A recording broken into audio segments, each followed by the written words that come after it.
오늘 함께 나눌 말씀의 제목은 내가 그들을 너희 손에 넘겨주었다입니다. 그럼 어제 이어지는 말씀인데요. 이스라엘 백성들이 요단강을 건너고 여리고성을 정복하고 그 다음에 아이성 전투에서 패배했다가 다시 그들이 아간을 갖다가 죽이고 그 모든 문제를 해결한 다음에 하나님께서 다시 알려주신 방법으로 인해서 아이성 전투에서 승리를 하게 됩니다. 그런데 이 일이 소문나자 이제 가나안 땅에 있는 다른 이제 성읍들에게도 소문나자 그 이야기를 듣고서 하나님 편에 서고 이스라엘 편에 서려고 한 사람들이 있었고 그렇지 않고 연합하여서 대적하려는 사람도 있었는데 그 가운데 기브온 족속은 그 이야기를 듣고서 하나님 편에 서기로 하나님과 화친하기로 그렇게 마음을 먹었습니다. 여러분 이것은 무엇이라고 말했는가요? 우리가 원래는 하나님께 속한 자가 아니라 마귀에게 속하고 하나님과 원수처럼 그렇게 살았던 사람인데 우리를 위해서 보내주신 예수님을 내 마음에 모셔드리고 영접하는 것이라고 말씀을 드렸습니다. 이런 사람들이 구원받고 하나님의 은혜와 복을 누릴 수 있는 것이에요.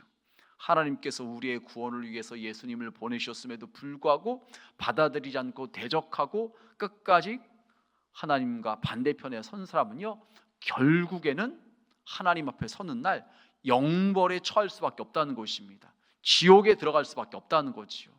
여러분 그런데 이런 자들은 결국은 하나님의 징계와 심판을 받는 그 입장에 서는데 하나님의 편 사람들은 때로 그들을 두려워하고 걱정하고 그들의 핍박을 무서워할 때가 있어요. 믿는 것으로 인해서 받게 되는 핍박이 있는데 그것과 관련돼서 오늘 말씀에 그들을 두려워하지 말라는 것입니다. 이 말씀의 제목이 내가 그들을 너희 손에 넘겨주었다고 말하는 것입니다. 그래서 이제 첫 번째 말씀 보시면요 아모리 다섯 왕이 연합하여서 기브온을 공격합니다. 그러니까 기브온이 이제 이스라엘 편에 서고 하나님 편에 서자 그것을 못마땅하게 여겨서 지금 공격을 하는 것이죠. 2절 말씀에 보면 이렇게 말하고 있어요. 크게 두려워하였으니 이는 기브온은 왕도 같은 큰 성읍이요 아이보다 크고 그 사람들은 다 강함이라. 예루살렘 왕이 하는 말입니다. 큰일 났다. 기브온은 왕도 같은 성이고 그 사람들은 다 강한 사람들인데 그 사람들이 지금 이스라엘 편에 섰으니 우리 그냥 있어서는 안 된다. 지금 남부의 아모리의 5 족속의 왕들한테 요청을 해서 연합해서 싸움을 벌이려고 합니다. 그래서 4절 말씀에 보면 이렇게 말을 해요. 내게로 올라와 나를 도우라. 우리가 기브온을 치자. 이는 기브온이 여호수아와 이스라엘 자손과 더불어 화친하였습니다 하며. 여러분 우리가 세상에 속하고 마귀가 기뻐하는 대로 살아갈 때는요 핍박이 없어요. 왜요? 핍박할 이유가 없지요. 마귀에게 속한 자기 편에 속한 자니까요. 그런데 이제는 거기서 벗어나서 하나님 편에 속하고 하나님의 말씀대로 살아가려고 하고 하나님의 뜻을 이루려고 하면요 그때부터 핍박, 무시, 조롱 이런 어려움들이 우리 가운데 찾아올 수 있다는 것입니다. 여러분 세상은요 우리를 그냥 두지 않아요. 그래서 예수님께서 요한복음 15장 18절 19절에 보면 이렇게 말씀을 하십니다. 세상이 너희를 미워하면 너희보다 먼저 나를 미워한 줄 알라. 예수님께서 하시는 말씀입니다. 19절에 너희가 세상에 속하였으면 세상이 자기의 것을 사랑할 것이나 너희는 세상에 속한 자가 아니요 도리어 내가 너희를 세상에서 택하였기 때문에 세상이 너희를 미워하느니라. 여러분 예수 믿는 걸로 인해서 때로는 핍박당하실 때 있죠. 그것이 어찌 보면 당연하다는 거예요. 우리가 예수님을 잘 믿고 예수님의 말씀대로 뜻대로 살아가려고 하면요 핍박과 무시와 조롱을 당하게 되는 것입니다. 여러분 어제 그런 말씀을 나눴죠. 우리가 주님을 사랑한다고 고백을 한다고 하지만은 진짜 주님을 사랑하는 것은 주님의 계명을 지키는 자가 주님을 사랑하는 것이라고 말씀을 드렸습니다. 그래서 기브온이 어려움에 처했을 때 그 기브온은 하나님 편의 선자이기 때문에 그를 도와야 된다는 것입니다. 하나님을 믿고 하나님의 아들이고 딸인 사람들을 갖다가 돕지 않는 것, 그들이 어려움 가운데 있는데 그들을 섬겨주지 않고 사랑하지 않는 것, 그것은 진짜 주님을 사랑한 것이 아니라고 말씀을 드렸습니다. 여러분, 그래서 6절 말씀에 보면 기브온 사람들이 도움을 요청한 이야기가 나와요. 기브온 사람들이 길갈 진영에 사람을 보내어 여호수아에게 전하되 당신의 종들 돕기를 더디게 하지 마시고 속히 우리에게 올라와 우리를 구하소서. 산지에 거주하는 아모리 사람의 왕들이 다 모여 우리를 치나이다 하매. 지금 기브온이 어려움을 당하자 지금 길갈 진영으로 사람을 보내서 이스라엘에게 도움을 요청하는 겁니다. 우리를 도와주십시오. 우리를 구하소서. 여러분, 우리 주변에 믿음의 성도들 가운데, 하나님 편의 선자들 가운데 어려움을 당하는 사람들이 있을 때 우리는 도와야 된다는 것입니다. 기도로 돕고 또 물질로 도울 수 있으면 돕고 우리가 협력하고 함께 해주는 것이 필요하다는 것입니다. 물론 이 부분과 관련돼서 우리가 뱀같이 지혜로운 것이 필요합니다. 돕긴 돕되 여러분, 그것이 과하고 또 내가 감당하지 못하고 그걸로 인해서 시험이 들 정도까지 되지면 안 된다는 거예요. 제가 주중에도 우리 교회 일 관련된 것 때문에 우리 지방 목사님하고 이제 식사를 하는 자리에서 그런 얘기를 들었어요. 그 교회에서 있었던 일인데 외부에서 온 성도님이 한 1년간 열심히 신앙생활 잘하다는 거예요. 그러고 나서 1년쯤 지나니까는 교인들 전체한테, 큰 교회가 아니다 보니까 돌아가면서 돈을 다 빌렸다는 거예요. 그리고 나중에는 본인에까지도 돈 좀 빌려달라고 그렇게 요청을 했다는 것이에요. 그래서 이 목사님이 뭐 10만 원인가 얼마 딱 주면서 나 큰 교회 목사 아니라 돈 없다고 이거밖에 못 주니까 이거 갚지 않아도 된다고 하면서 더 이상 그렇게 교인들한테 돈 빌리지 말라고 얘기를 해줬다는 것입니다. 여러분, 우리는 믿음의 성도들을 돕고 협력하고 함께 해야 됩니다. 그런데 이것이 악의적인 목적으로 잘못된 생각과 방법으로 갖다 그런 일을 하는 사람이 있을 때 우리가 분별해서 지혜롭게 대처하는 것은 필요한 것입니다. 그래서 우리가 돕는 것과 관련돼서 여러분 참고로 말씀을 또 마음에 새기시면 좋겠습니다. 두 번째로 여러분, 이스라엘이 기브온 족속을 도와 아모리 연합군을 물리치는 이야기가 나옵니다. 여러분, 하나님께서 여호수아를 통해서 이렇게 말씀을 하십니다. 여호수아 10장 7절과 8절 말씀에 여호수아가 모든 군사와 용사와 더불어 길갈에서 올라가니라. 전부 다 같이 올라갔다는 것이에요. 8절에 그때 여호와께서 여호수아에게 이르시되 그들을 두려워하지 말라. 내가 그들을 내 손에 넘겨주었으니 그들 중에서 한 사람도 너를 당할 자가 없으리라 하신지라. 한 성읍과만 싸우는 것이 아니라 무려 5 성읍, 5 왕들과 지금 연합해서 쳐들어오는데 그들과 싸워야 되는데 두려운 마음이 들 수 있습니다. 그러니까 하나님께서 지금 하시는 말씀이 두려워하지 말라. 내가 그들을 내 손에 넘겨주었다고 말씀하시면서 내가 너와 함께 하겠다고 말씀하십니다. 여러분, 우리가 이 세상을 살아가면서 신앙생활하면서 가장 큰 위로고 가장 큰 힘이고 가장 큰 능력이 되는 것이 무엇인가요? 그것은 다른 것이 아니라 전능하신 주님께서 우리와 함께 하심인 줄 여러분 믿으시길 바랍니다. 주님께서 우리와 함께 하심이 가장 큰 은혜고 능력이고 축복이 되는 것입니다. 여러분, 그래서 시편 3편 6절에 보면 이렇게 말씀을 합니다. 천만인이 나를 에워싸 진친다 하여도 나는 두려워하지 아니하리이다. 어떻게 이럴 수가 있습니까? 하나님께서 나와 함께 하신 것이 깨달아지고 믿어질 때 이럴 수가 있는 거죠. 여러분, 시편 27편 1절도 이렇게 말을 해요. 여호와는 나의 빛이요 나의 구원이시니 내가 누구를 두려워하리요. 여호와는 내 생명의 능력이시니 내가 누구를 무서워하리요. 그러면 실제로 그래요. 하나님께서 나와 함께 하시는 것이 느껴지면, 믿어지면은요, 상황이 아무리 안 좋아 보이고 걱정될 수밖에 없는 그런 상황일지라도 근심하거나 걱정하거나 염려하지 않아요. 그럼 왜 우리가 그렇게 세상의 여러 가지 일들 때문에 두려워하고 걱정하니까 하는 것입니까?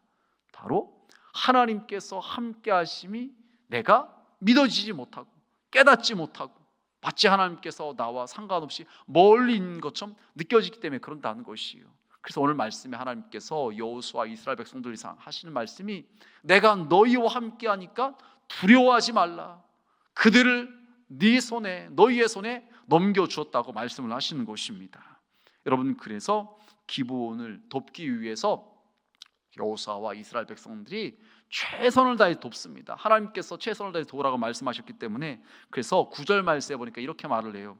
여호수아가 길갈에서 밤새도록 올라가 갑자기 그들에게 이르니. 여러분, 밤새도록 올라가서 그들을 도왔다는 것이에요. 적당히 대충 한 것이 아닙니다. 하나님 편에 선 사람들, 기브온 족속, 원래는 멸망당해야 될 가나안 족속 중에 하나였지만 하나님을 택했고 하나님 편에 선자기 때문에 하나님께서 최선을 다해서 도우라고 말씀하실 때 그들은 적당히 돕지 않았고 밤새도록 올라가서 갑자기 그들을 쳐서 전쟁에서 승리하게 되었다는 것입니다. 여러분, 우리 믿음의 성도들이 누군가를 돕는 것과 관련돼서 특별히 하나님께 속하고 하나님을 위해 헌신하고 하나님께서 인정하시는 그런 사람들을 도울 때 적극적으로 최선을 다해서 돕는 것이 필요하다는 거죠. 여러분, 그렇다면 그것이 어떻게 돌아올까요? 여러분, 느헤미야 3장 7절 말씀에 보면 이런 말씀이 나옵니다. 그 다음은 기브온 사람 물라다와 메노롯 사람 야돈이 강 서쪽 총동의 관할에 속한 기브온 사람들 및 미스바 사람들과 더불어 중수하였고. 그럼 이게 무슨 말씀이냐면요, 느헤미야가 지금 바벨론 포로에서 돌아와서 무너진 성벽을 갖다가 다시 세우는 이야기입니다. 그런데 그때 이스라엘 사람들만 그 일에 헌신을 한 것이 아니라 지금 말씀이 나온 것처럼 기브온 사람 물야다와, 정확하게 사람의 이름을 언급하고 있고요, 그 다음에 기브온 사람들이라고 언급을 하고 있습니다. 하나님 편에 섰던 사람들이, 이제 이스라엘이 하나님께 범죄해서 포로로 끌려갔습니다.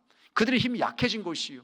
그런데도 그들이 바벨론 포로에 돌아와서 성벽을 갖다가 다시 세울 때 그 일에 동참하고 협력하는 자들이 되었다는 것입니다. 여러분, 우리가 믿음의 사람으로서 믿음의 성도들을 갖다가 진심으로 도와줄 때 그 은혜와 복이 결국 우리에게도 돌아오게 된다는 것입니다. 여러분, 세 번째 말씀은요, 이렇게 함께 연합하여 싸우는 그들을 하나님이 놀라운 방법으로 도우신다는 거예요. 지금 기브온이 어려움을 당했을 때, 이스라엘이 연합하여서 싸웠을 때 그들을 하나님이 도와주시는데요, 어떻게 도우시냐? 11절 말씀에 보면 이렇게 말을 합니다. 그들이 이스라엘 앞에서 도망하여 베토론의 비탈에서 내려갈 때에 여호와께서 하늘에서 큰 우박덩이를 아세가에 이르기까지 내리심에 그들이 죽었으니 이스라엘 자손의 칼에 죽은 자보다 우박에 죽은 자가 더 많았더라. 여러분, 완전 기적이 일어난 거죠. 지금 칼을 들고 나와서 전쟁에서 싸워서 이겨야 되는데 그 칼에 의해서 죽은 자보다 하늘에서 떨어져 내린 우박이 얼마나 컸는지 그것에 맞아서 죽는 사람이 더 많았다고 이야기를 합니다. 그럼 이거 무슨 말인가요? 하나님께서 직접 그들을 도와주셨다는 것입니다. 하나님께서 두려워하지 말라고 말씀만 하시고서 그냥 내버려 두신 것이 아니라 직접 그 일에 관여하셔서 이스라엘 백성들과 기브온 족속을 도운 것을 말씀하고 있는 것입니다. 여러분, 우리가 이처럼 주를 위해서 헌신할 때 하나님은요, 우리를 도와주셔서 하나님께 헌신한 자들이 하나님께 영광을 돌리게 하고 우리의 삶 가운데도 하나님께서 우리와 함께 하신 것을 보게 하시는 것을 우리가 경험할 수가 있는 것입니다. 여러분, 그래서 요한일서 5장 18절은 이렇게 말을 해요. 하나님께로부터 나신 자가 그를 지키심에 악한 자가 그를 만지지도 못하느니라. 요한복음 10장에서는 이렇게 말을 합니다. 내가 그들에게 영생을 주노니 영원히 멸망하지 아니할 것이요 또 그들을 내 손에서 빼앗을 자가 없느니라. 그들을 주신 내 아버지는 만물보다 크심에 아무도 아버지 손에서 빼앗을 수 없느니라. 여러분, 이러한 은혜가 지금 기브온 족속에게 임하게 됩니다.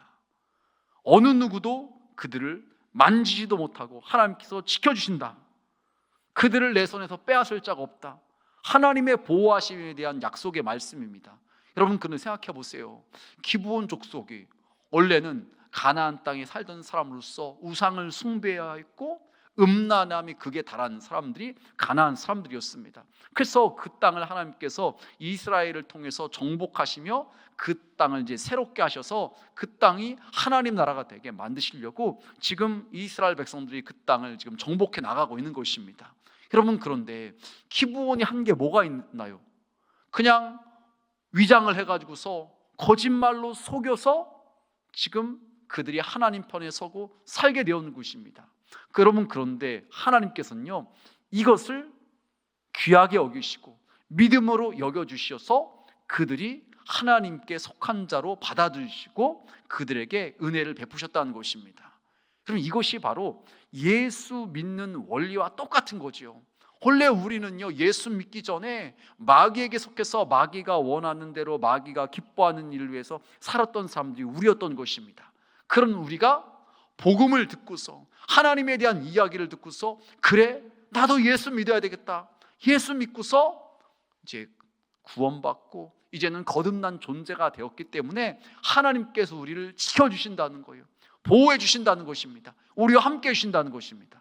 여러분, 이것이 바로 예수 믿는 사람들이 누리게 되는 엄청나게 큰 은혜이고 축복이고 특권인 것이죠. 여러분, 그래서 이 일을 갖다 이루시는데, 이 말세에 보니까 어제도 잠깐 언급했지만요, 이 일이 이루어지기까지 하나님께서 해와 달까지도 멈추게 하십니다. 기적적인 그런 일까지도 또 일으키시는 것이에요. 여러분, 해와 달이 멈춘다는 거 어떤 일입니까? 자전이 멈춘 거예요. 여러분, 지구는 하루에 한 바퀴씩 스스로 자전을 하잖아요. 그래서 밤과 낮이 바뀌잖아요. 그리고 1년에 한 번 태양 주변을 돌아서 사계절이 생기는 공전을 하잖아요. 그런데 해와 달이 멈췄다는 것은요, 자전을 멈췄다는 거예요.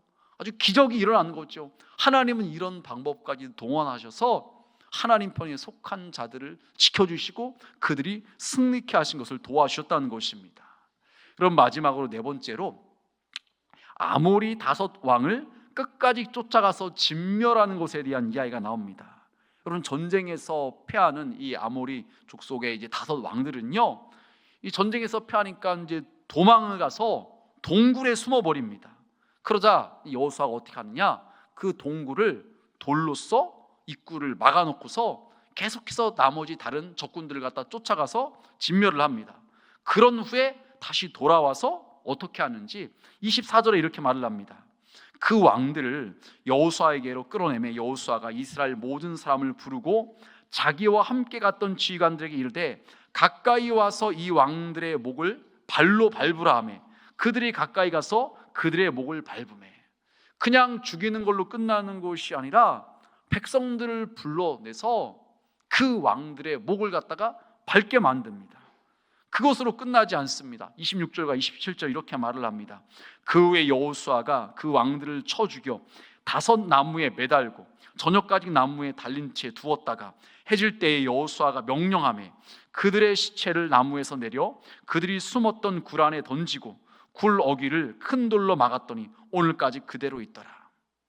목을 발로 밟는 것으로 끝나지 않고 그 시체를 나무에 달고 해질 때 내렸다가 그것을 갖다가 다시 굴 안에 던져놓고 거기를 큰 돌로 막았다고 이야기를 하고 있습니다. 아주 철저하게 징계하고 심판하는 것에 대한 말씀입니다. 뭐 이렇게까지 하나, 우리가 이렇게 생각이 들 수 있을 정도입니다. 그럼 이것은 우리가 어떻게 우리에게 적용할 수가 있을까요? 여러분, 가나안 땅을 정복하는 것과 관련돼서 가나안 땅에는요, 이미 하나님의 진노를 받을 수밖에 없는 자들이 살고 있었습니다. 그래서 그들을 쫓아내고 그들을 진멸한 것은요, 지금 아모리의 5 왕들 연합한 사람들 갖다가 그 죽이고 심판하는 것은요, 우리가 믿지 않는 사람들에게 복음을 전해줘서 그들로 예수 믿고 구원받게 하는 것이라고 우리가 생각할 수도 있고요, 더 나아가서 우리 안에 내 내면에 있는 하나님 보시기에 합당하지 못한 그런 죄악된 습관들, 문화들, 우리의 그 다듬어지지 않은 인격, 그런 것들이라고 말할 수가 있습니다. 분명히 난 알아요. 이거 하나님께서 싫어하시는 것이라는 거 알아요. 그럼에도 불구하고 이게 고쳐지지 않고 바뀌어지지 않는 거, 그거 어떻게 해야 되냐? 지금 말씀이 나온 것처럼 철저하게 그것을 갖다가 몰아내야 된다는 것입니다. 싫어하고 그것을 미워하고 하나님 앞에서 그런 것을 갖다가 물리쳐낼 수 있어야 된다는 것입니다. 그것을 우습게 여겨서는 안 돼요. 여러분, 나중에 말씀해 보겠지만 하나님께서 진멸하라고 말씀하셨던 그 사람들과 관련돼서 남겨두었다가 그들이 이스라엘 백성들을 어렵게 만들고 미혹하게 만들고 덫과 같은 역할을 하는 것을 보게 됩니다. 여러분, 우리 안에 하나님께서 기뻐하시지 않는 그 죄악된 것들은요, 철저하게 다 그것을 몰아내고 그것을 정리해야 된다는 것입니다. 그렇지 않으면 그것이 결국 우리를 하나님과 멀어지게 만들고 또 죄짓게 만들고 결국 하나님보다 더 사랑하는 우상이 되게 만들고, 그래서 그것이 우리를 망하게 된다는 것입니다. 여러분, 그래서 하나님께서 관심 갖고 있는 가장 중요한 것은 무엇이냐면요, 우리의 마음 상태라는 것입니다. 내가 정말로 주님 안에 온전히 거하고 있는가, 주님과 함께하고 있는가, 주님을 온전히 사랑하고 있는가, 우리 주님께서 바로 관심 갖고 있는 것이 여기에 있다는 것이요. 그래서 우리가 다른 믿지 않는 사람들에게도 복음을 전해줘서 그들의 심령에 하나님의 나라가 이루어지는 것을 도와주는 것뿐만 아니라 우리의 믿음의 상태가, 수준이 점점 예수님을 더 닮아가는, 예수 그리스도의 장성한 분량에까지 이르게 하는, 거기에 관심을 가져야 된다는 것입니다. 그래서 혹시라도 실수하고 또 죄짓고 넘어졌으면 예수님의 보혈의 공을 의지하는 것입니다. 그래서 그 보혈로 핏부림 받은 자 되어서 다시 새롭게 되고 정결케 되고 다시 믿음으로 주님께 나아가서 주님 안에 거하려고 우리는 또 믿음의 발걸음을 내딛는 것입니다. 그럴 때 주님은 우리를 도와주시고 우리에게 힘을 주시고 점점 주님을 닮아가게 하셔서 우리 안에 심령 천국이 더 확대되게 하시는 것입니다. 겨자씨처럼 작았던 그런 것이 커서 나무가 되어서 새들이 깃들이는 것처럼 우리의 심령 천국이 커져가는 것입니다. 또 이 지역에도 복음이 확대되어서 하나님의 나라가 확장되는 것입니다. 바라기는 이 새벽 주님께 나오시는 모든 분들은 여러분 안에 있는 그 죄악된 것들, 그거 우습게 여기는 것이 아니라 철저하게 그것을 갖다가 몰아내고 그것을 갖다가 싫어하고 미워해서 우리 주님의 그 기뻐하시는 그 마음 상태를 만들어갈 수 있는 우리 모두가 되시길 주님의 이름으로 축복합니다. 여러분, 질문해 보면 그런 내용이 있어요. 나는 하나님과 하나님 편 사람에게 화친하는 자인가, 대적하는 자인가? 혹시 대적하진 않았나요? 두 번째로, 나는 내 마음에 아모리 다섯 왕을 철저히 진멸하였는가요? 여러분, 자신을 뒤돌아보면서 다시 한번 점검해 보시길 바랍니다.